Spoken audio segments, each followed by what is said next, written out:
വിട്ടെത്തിയാൽ 6ാം ക്ലാസ്സുകാരി മറിയം ഷർഫീന തിരക്കിലാകും. ഉമ്മാമ 65-കാരി കുഞ്ഞാമിക്കൊപ്പം ഈ കിണറിനടുത്തെത്തും. തിരുവള്ളൂരിലെ നാട്ടുകാരുടെ കുടിവെള്ളക്ഷാമത്തിനുള്ള പരിഹാരമാണ് ഇവിടെ പൂർത്തിയാകുന്നത്. ഈ കുടിവെള്ള പദ്ധതിയിലൂടെ 31 കുടുംബങ്ങൾക്ക് വെള്ളമെത്തിക്കും.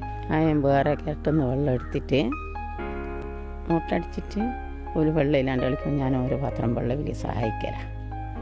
ഓരോ വെള്ളം വേറെ വീട്ടിലെ വെള്ളം എടുത്തിട്ട് ഞാൻ സഹായിക്കുക. അതുകൊണ്ട് എനിക്കെന്തോ സങ്കട പാവങ്ങളോട്. ഞാൻ പാവാണെങ്കിലും എന്നെ കാണാൻ സങ്കടം എന്നെക്കോലോട്. എനിക്ക് എൻ്റെ വീട്ടിന് പൈപ്പ് ഇതുവരെ ഇട്ടിക്കില്ല. എൻ്റെ പൈപ്പിന് പുറക്ക് പൈപ്പ് ഇട്ടില്ലെങ്കിലും ഓലെ പുറക്കിട്ട് കൈയിട്ടേന്ന് എൻ്റെ ആഗ്രഹമുള്ളു. സന്തോഷം തോന്നുന്നുണ്ട് എനക്കും അവരെ സഹായിക്കാൻ പറ്റിയതിൽ. ദുബായിലുള്ള മരുമകന്റെ സഹായത്തോടെയാണ് പദ്ധതിക്ക് വേണ്ട പണം കുഞ്ഞാമി കണ്ടെത്തിയത്. മരുമകൻ മജീദ് ജോലി ചെയ്യുന്ന സ്ഥാപനത്തിന്റെ ഉടമയായ അറബി അബ്ദുൾ റസാഖ് മുഹീദ്ദീൻ അബ്ദുള്ള സാമ്പത്തികമായി സഹായിച്ചു. 13 ലക്ഷം രൂപയാണ് പദ്ധതിക്ക് ചിലവായത്. ഒരു മാസത്തിനകം കുടിവെള്ളം വീടുകളിലെത്തിക്കാനാകും. കുറേ ദൂരം പൈന്ന് കൊണ്ടുവരും.